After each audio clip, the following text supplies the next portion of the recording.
Hi guys, Brett here with the core moves. This is the final video in the hip series, and in this last video I'll be looking at the mind-body connection to the hips. There are two quotes that I'd like to share which seem to relate quite strongly to this idea of mind-body relationship. One is by someone called Yehudi Menuhin, and it goes, most of our fundamental attitudes to life have their physical counterparts in the body.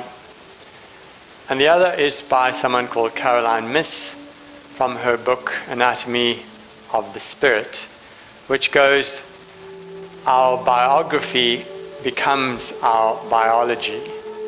And both of these, I think, have a strong correlation to what I'm talking about when it comes to the mind-body connection with the hips. So we've looked at many different exercises and ways of creating space and releasing stiffness in the hips in the preceding videos, all of which are aimed primarily at the physical side of things. And in this video I'm talking more about the emotional, mental side of the hip joint and the health of our hips. So let's look first at hip inward rotation. If you are stiff in inward rotation, the legs may look something like this, where they turn easily outwards, but not so easily inwards.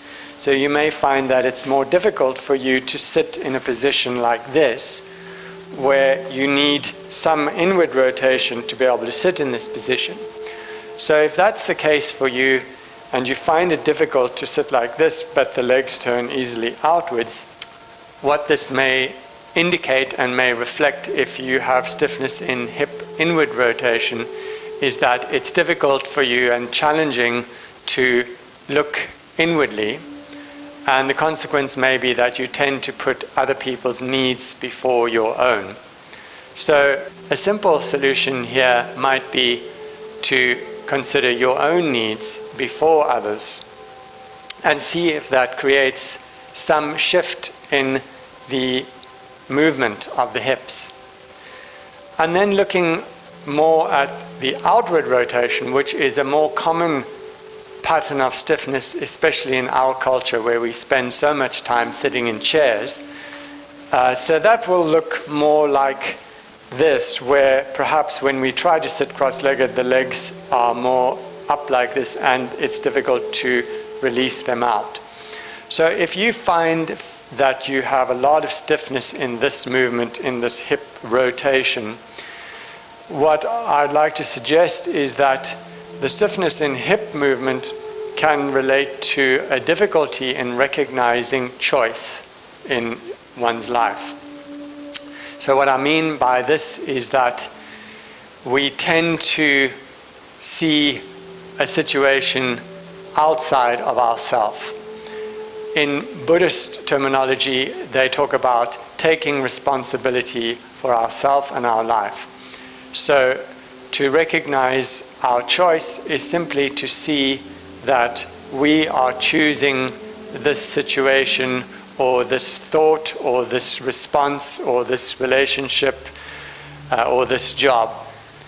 The advantage of us taking responsibility and recognizing choice is that we are more likely to feel that we're in the driving seat and that we're in charge of our life.